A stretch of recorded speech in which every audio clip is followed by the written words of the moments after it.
Man saves a frozen K9 German Shepherd puppy. But when he wakes up, the puppy does something heartbreaking. He found the puppy in the snow, half buried, motionless, its tiny chest barely rising. Just weeks old. Tag is a future K9, and already discarded like nothing. The storm had taken nearly everything from the town. But this was different. He couldn't just walk away.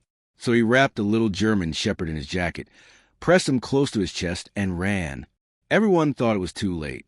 But when the puppy finally opened his eyes, what he did next left the man and everyone around him completely heartbroken. Before we begin, make sure to subscribe to the channel, like this video, and turn on notifications so you don't miss stories like this. Powerful, emotional, and unforgettable tales of loyalty, survival, and the courage of K9 German Shepherds. The storm had rolled in faster than anyone expected. Wind screamed across the Montana hills, blowing white blankets over roads and fences, swallowing barns and trailers until the world was nothing but snow and silence. It was a kind of cold that cracked windows from inside and silenced the birds. People stayed indoors. No one sane was out in it, except for Jack Monroe. He wasn't searching for anything in particular, just some peace, some air, maybe a piece of himself he had lost a long time ago. Wrapped in a thick flannel coat and boots worn from his days on base, Jack trudged to the back fields behind his cabin, just checking fences, or at least pretending to. At 39, he'd gotten good at pretending. Pretending he didn't miss the army. Pretending the house didn't feel like a tomb. Pretending that walking through blizzards made him feel alive again. Then he saw it. A dark shape curled up near the old fence post. Motionless. At first he thought it was a fox, or maybe a clump of frozen debris, but something about it made him walk faster. And then he realized it was a puppy, a German Shepherd puppy. Tiny, no more than 8 or 9 weeks old. Thin fur matted with ice. Legs stiff. No movement, no whimper. Jack dropped to his knees. His breath caught. Come on, he muttered, pulling off his gloves. He pressed his hand to the pup's chest. Barely a beat, but it was there. He scooped the puppy up, clutching it to his chest, wrapping his coat tight around its shivering body. The animal's ears were crusted with frost. His eyes were closed. Stay with me, little guy, Jack whispered, standing up, already turning back toward the cabin. Don't quit on me now. Inside the cabin, Jack worked fast. He filled a sink with warm water, not hot, and soaked towels. He wrapped the puppy gently, laid him near the fire, and sat close, rubbing the pup's side in slow, steady circles. You're K9 bred, aren't you? He said, noticing the tiny silver tag embedded under the collar. Too small for a street dog. Too sharp of a snout. You're a working line. Someone had plans for you. The puppy didn't respond. Jack kept rubbing, whispering encouragement, trying not to panic. Minutes passed. Then an hour. Finally, the puppy stirred. Just a twitch, one leg, then a soft, rasping breath. Jack leaned in closer. Hey! Hey there! The little German Shepherd blinked slowly. His body shivered, but his eyes opened fully. Dark, cloudy at first, then clearer. Jack smiled. You made it, he whispered. You're alive. He didn't expect what came next. The puppy struggled to sit. His paws were shaky. Jack steadied him, thinking maybe he needed water or food. But the pup didn't look at the bowl. He looked directly at Jack, then let out the faintest, most broken whimper Jack had ever heard. It wasn't a cry of pain. It was a sound of mourning. And then the puppy, fragile, still half frozen, dragged himself toward the door. Jack froze. Hey, where you going? You're not strong enough. But the pup didn't listen. He pressed his nose against the wood, pawed at it, and whined again, louder this time.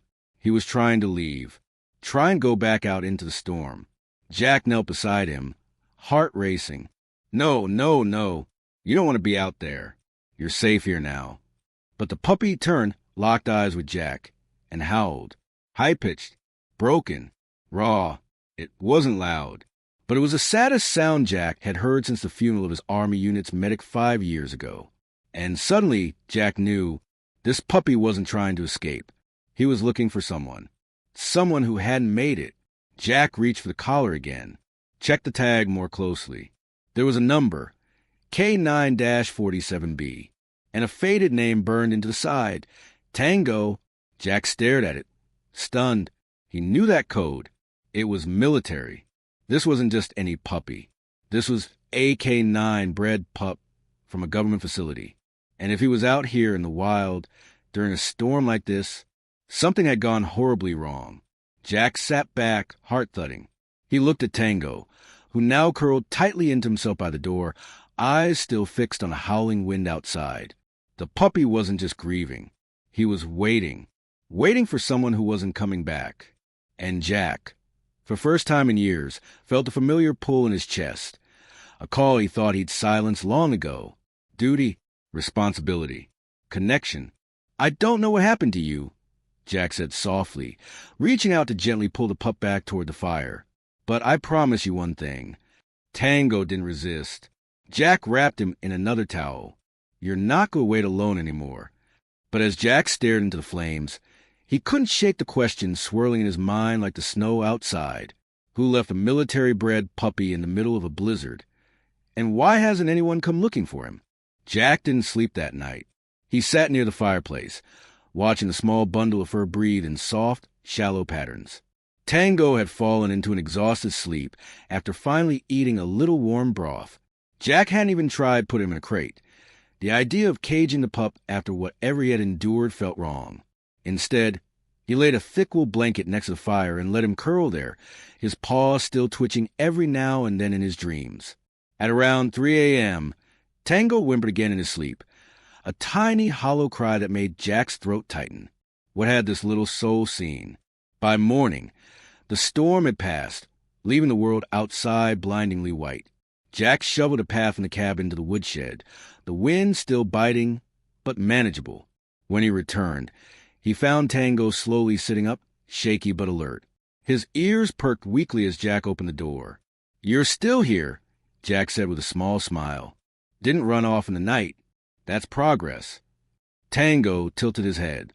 Jack tossed a glove toward him, testing. Tango didn't flinch, didn't chase it either, just watched. "Okay," Jack murmured, kneeling beside him. "Let's talk about that tag." He pulled the little metal ID from around Tango's neck again and studied it in better light. K9-47B. That alone was enough to set off alarm bells. It was the kind of code assigned to dogs in early training stages for federal or military service. Jack had seen it during his final years in the Army, when he'd worked alongside base K9 units overseas. It meant Tango had been selected, bred, and registered, which meant someone should be looking for him. And yet, there had been nothing on the radio. No alert on local animal control channels. No posters in town. No missing K9 puppy broadcast. Jack grabbed his old laptop and booted it up. The internet was slow, satellite link barely holding the cold, but eventually he found the Federal Registry. He typed in the code, K9-47B. Nothing. He tried the number with a different prefix, then removed the dash. Still nothing. Jack leaned back, frustrated. That tag's real, but the system says you don't exist. He looked over at Tango. The pup was now gnawing softly on the edge of a blanket, ears drooping in concentration. "You were erased," Jack whispered. A chill deeper than winter ran through him. Later that day, Jack drove into the small town of Weller's Bend. Population, 912. It was 30 miles from his cabin, where self-service flickered at best, but the vet clinic had Wi-Fi and an old friend who owed him favors. Dr. Marla Jensen had been the town vet for 2 decades. She patched up dogs, cats, horses, and more than one local with stubborn pride and shallow wounds. She met Jack at the back door before the bell even rang. "You brought me something alive for once?" she teased, pulling her coat tighter. Jack smiled. Barely. He opened the truck door and lifted Tango out carefully. Marla's face softened. "Oh, no." She ran her fingers along the pup's spine, checking the ribs, the paws, the eyes. Severe hypothermia. Starvation. Maybe a couple of days without food. He's lucky you found him. "He found me." She gave him a look. He sighed. "I found him. Marla paused. There's something else, isn't there? Jack nodded and handed her the tag. She squinted at it. K9 Military Series, she murmured. But that's not something anyone should have without registration. He's not in the system. She looked up. That doesn't happen. It just did. She took the tag into the office and returned 10 minutes later. I contacted someone I know at the regional training base. She said quietly, they confirmed something weird. Jack stood straighter. What? There was a litter tag with 47 series, IDs about 8 weeks ago. But 3 of the puppies were reassigned after the dam died unexpectedly. They were supposed to be transferred to a private contractor facility for evaluation. Private contractor? Jack frowned. Where? Marla shook her head. That's the thing. It wasn't a military transfer. It was civilian. Jack's stomach turned. You're telling me someone took government-bred K9 pups off the grid? Marla's eyes darkened. I'm telling you someone may have been experimenting with them, and now one ended up nearly frozen to death in your field. Jack looked down at Tango. The puppy was watching both of them from a blanket. He wasn't chewing anymore, just staring, listening, absorbing, like AK-9 would, like a soldier in training. Jack's jaw tightened. I need to know who signed off on that transfer. Marla nodded. I'll make calls. Quietly. On the drive back home, Tango curled against Jack's thigh, tucked into a nest of fleece. The sky had cleared, but the roads were still lined with white drifts. Jack couldn't stop thinking about it. The erased records, the silent transfer, the fact that someone left his pup out there to die, and that someone powerful didn't want him found.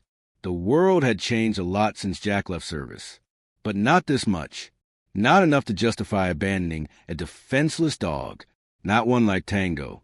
He reached down and gently rubbed behind the pup's ear. You've got secrets, don't you? Tango closed his eyes, but a low whimper escaped his throat, and Jack realized, whatever this little dog had seen or heard before ending up in that storm, it wasn't over, not even close. That night, Jack placed Tango's blanket beside his own bed instead of near the fire. Around 3 a.m., the puppy stirred. Jack heard the scratch of tiny claws on the wooden floor. Then, softly, Tango climbed up beside him and curled right against his chest. Jack didn't stop him, didn't move. He just rested a hand gently over the little body and whispered, You're safe now.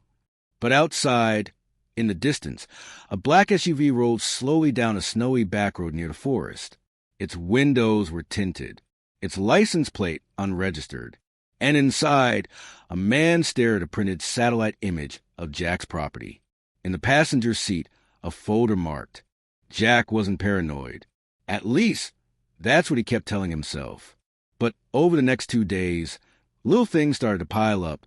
First, the tire tracks, fresh ones, just beyond the edge of his property, where no one ever drove unless they were lost or trespassing. Then, the soft hum of what sounded like an engine idling in the distance at 2:17 a.m., gone before he could even grab a flashlight. And finally, Tango's behavior. Alert ears, stiff body posture, eyes always drawn to the forest like he sensed something Jack couldn't. On the 3rd morning, Jack made a choice. He pulled his old service rifle from the closet and set it by the front door, just in case. Tango had started eating more, which was a good sign.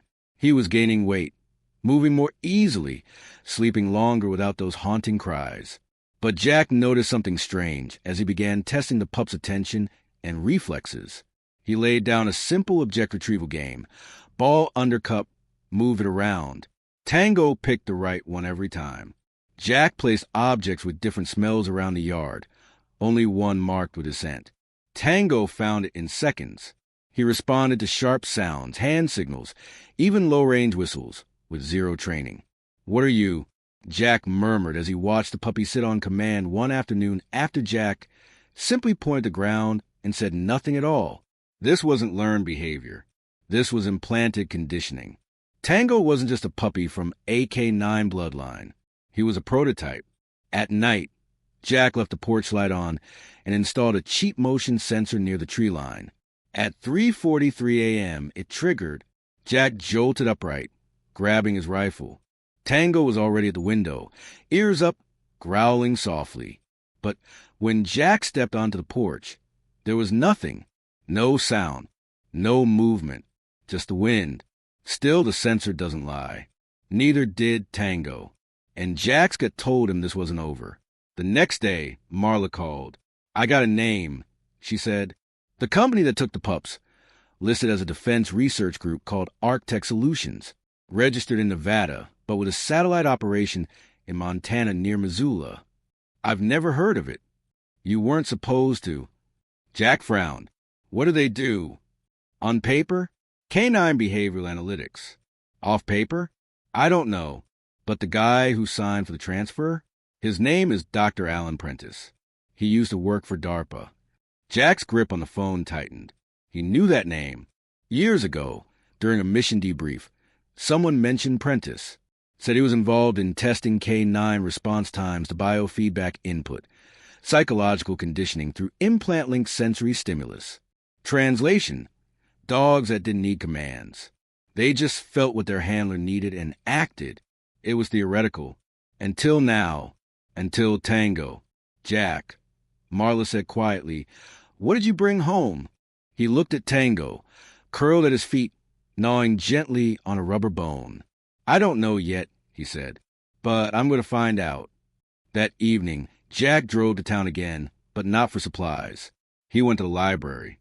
Weller's Bend had exactly 3 computers, one of which worked, and a librarian who asked no questions as long as you didn't break the printer. Jack searched Arctech, found nothing beyond a single press release from 5 years ago. Then he searched Alan Prentice. Most results were scrubbed, but one cache link led him to a research archive labeled Sensory Echo Training, Phase 1, Cognitive Transfer in K9 Subjects. Jack clicked it.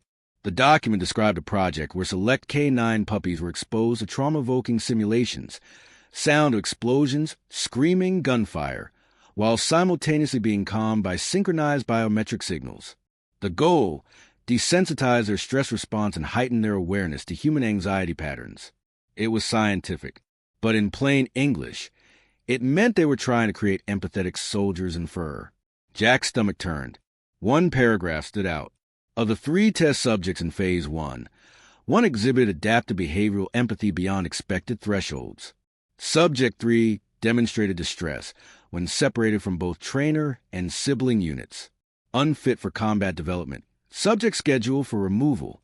Jack stared at the screen. Subject 3. Tango. Unfit for combat didn't mean reassignment.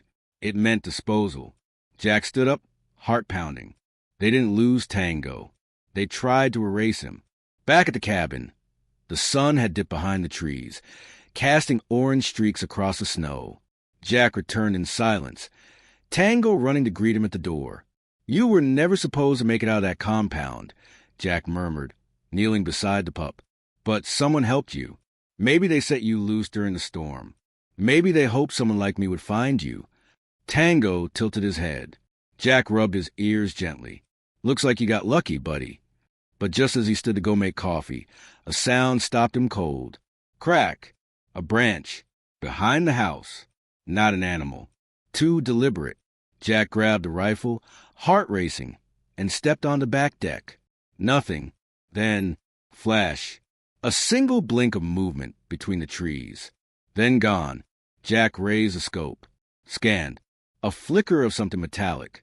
Was that a laser? He stepped back inside quickly.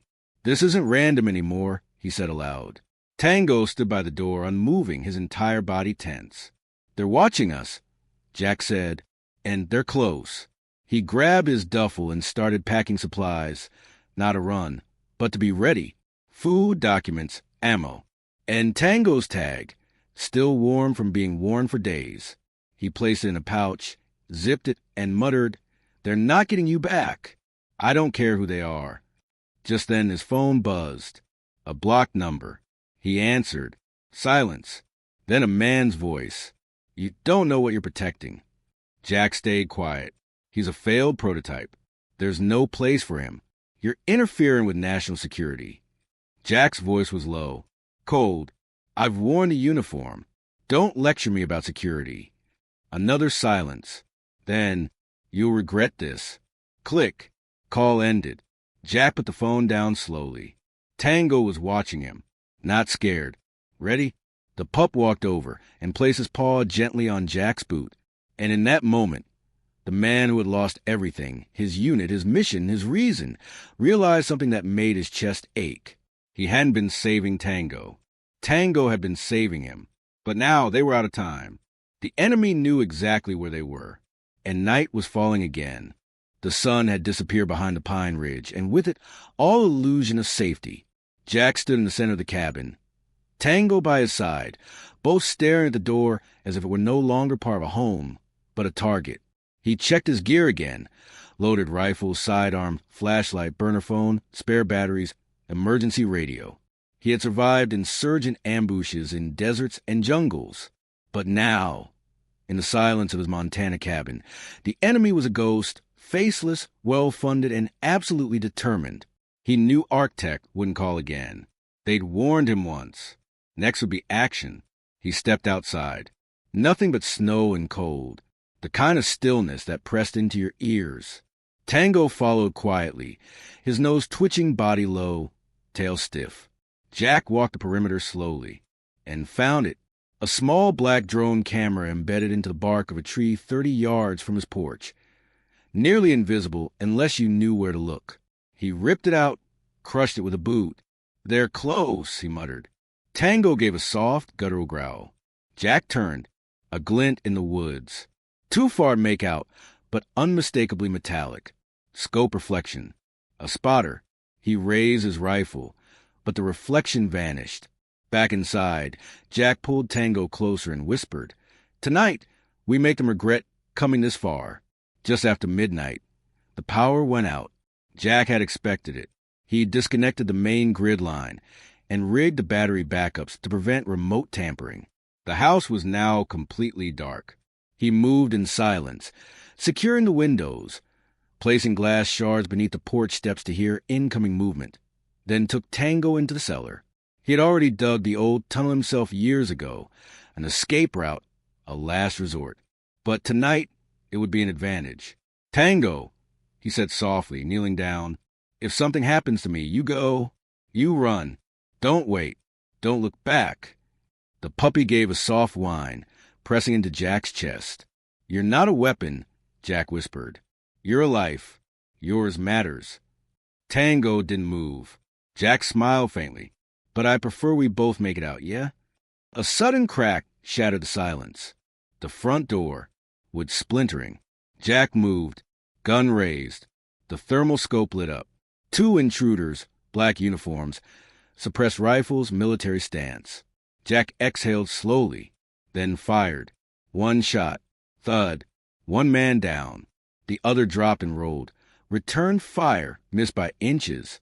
Jack ducked, pulled Tango close, and activated the interior smoke bomb. Gray flooded the room instantly. "Go," he whispered. They ran into the tunnel. Bullets followed, one grazing Jack's shoulder as they dove through the hatch and out into the woods. Snow crunched beneath them. Jack didn't stop. He knew the terrain. The enemies didn't. That was their edge.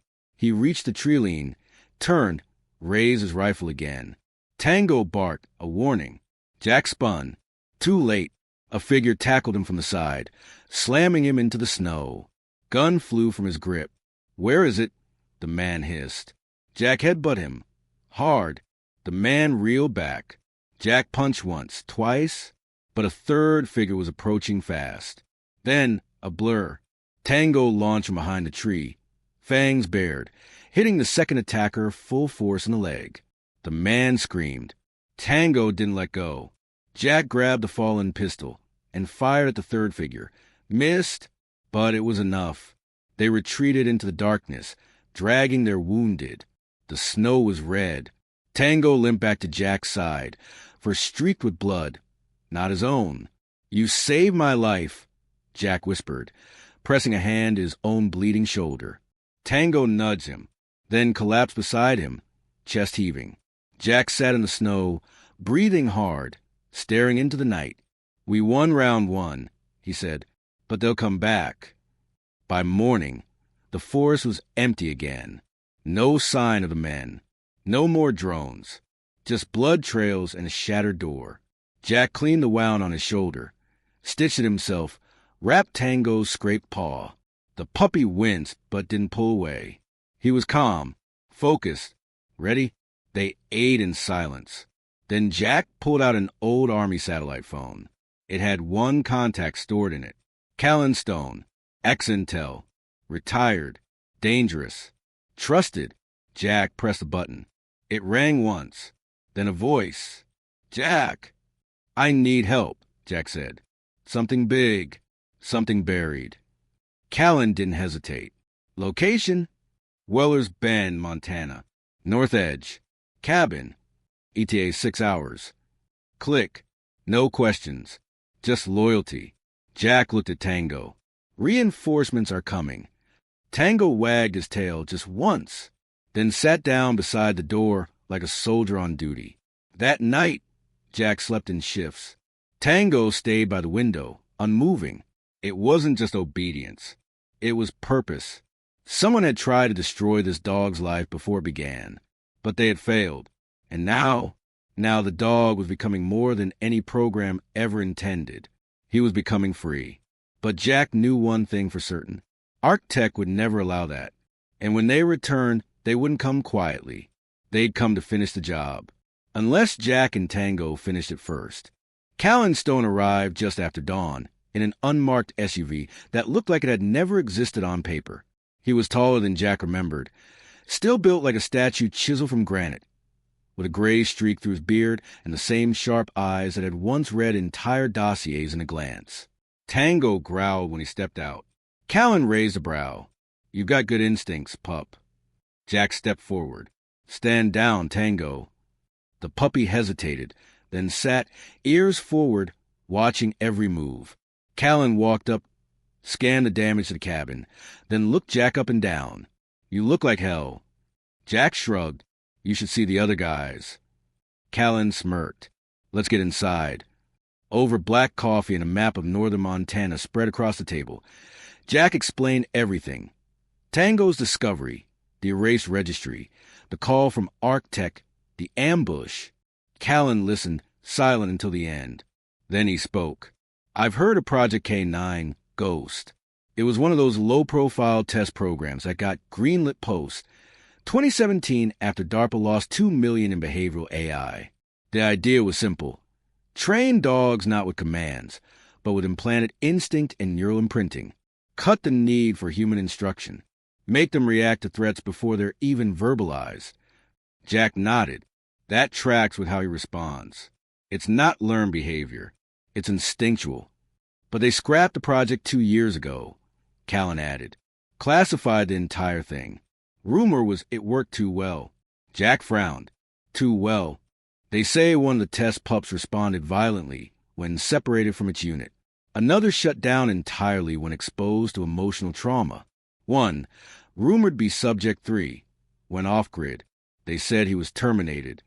Jack looked down at Tango, curled up by the fire, head resting on his paws. He wasn't. No, Callan said. And that means someone inside ArcTech lied. Probably smuggled him out. Why? Callan looked at him seriously. Because the real experiment wasn't obedience. It was empathy. They were trying to grow dogs that bonded on a level deeper than commands. Dogs who felt their handler's pain, their memories, their loss. Biological resonance, they called it. Jack's chest tightened. Which means this pup is more than just a prototype. He's a mirror, Callan said. Jack swallowed. So the question is, were they afraid he'll reflect? By midday, Callan had opened his tactical case and scanned Tango with a portable infrared. There's something in him, he said, behind the left shoulder blade. He pulled out a handheld device lined with rubber.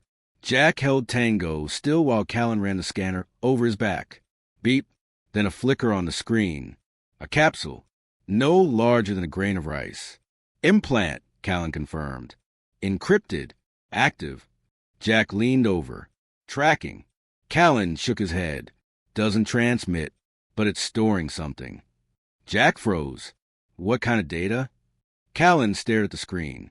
Biosignal logs, command overlays, memory mapping. He looked up. This isn't just a tag. It's a full neurobehavior archive. Someone encoded live field data into this dog. They were training him through feedback and recording his reactions, probably to study real-time bonding with human handlers. Jack whispered, "Then it's not that he failed." Callan nodded. "It's that he succeeded too much.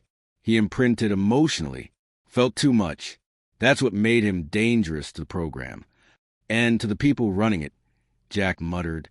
Callan looked at him seriously. "They'll never let him live, Jack. Not while that data is intact." Jack stood pacing. "They sent a kill team after a puppy," he said, voice shaking with fury. "They tried to erase him like a failed experiment. But he's not a code. He's not a product." Jack looked at Tango, who now sat upright, sensing the emotion in his voice. "He's a soul," Jack whispered. Callan nodded. "Then we fight." That night, Jack and Callan buried tripwires along the tree line.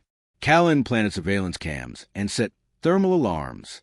They reinforced the cabin with steel panels along the window frames and dug out an emergency fallback point behind the barn. Tango followed them everywhere, silent, alert, fully aware of what was coming. As they worked, Jack found himself watching the pup more closely. The way he scanned the horizon when they paused. The way he growled, low and nearly inaudible, when Callan mentioned Arctech. This wasn't coincidence. This wasn't conditioning. This was consciousness. Back inside, Jack sat by the fire, Tango curled beside him. Callan stood by the map, phone to his ear. "I need a secure line to Phoenix," he said. "Give me agent keys. Tell her it's about the ghost." He hung up and looked at Jack. "She's one of the few good ones left in the federal chain. If we get this data to her, she can shut them down." "And Tango?" Callan hesitated. "If we protect him long enough, we might find someone who sees him as more than a weapon." Jack's voice was low. "He's not going anywhere without me." Callan nodded. Didn't expect otherwise. At 2 a.m., the thermal camera triggered again. Jack was up instantly. Tango, too. Outside, 3 figures moving fast, flanking positions. No time for negotiation. Jack grabbed a rifle. Callan moved to the back exit. Tango barked once, sharp, direct, then leapt toward the front. A smoke grenade crashed through the window. Jack kicked it into the kitchen before it could cloud the main room. Gunfire erupted. Jack took cover, returned fire. Callan fired from the rear, dropping one intruder clean. Tango rushed the porch. Another attacker rounded the corner. Tango bit down on his forearm, driving him into the snow. Jack moved to cover him. Fired again, hit the third target in the leg. Chaos. Smoke. Blood. Howls. When it ended, only Jack, Callan, and Tango remained standing. The snow was littered with weapons, broken radios, and silence. Jack dropped to his knees beside Tango. The pup had a small cut on his ear. Nothing serious. Jack wrapped his arms around him. "You're okay," he whispered. "You're okay, soldier." Tango licked his chin once. Callan approached, rifle lowered. "That was the second wave," he said. "The third won't miss." Jack stood. "Then we don't wait." He looked at Callan. "We take the fight to them. We expose the data." He looked down at Tango. "And we show them what empathy really looks like."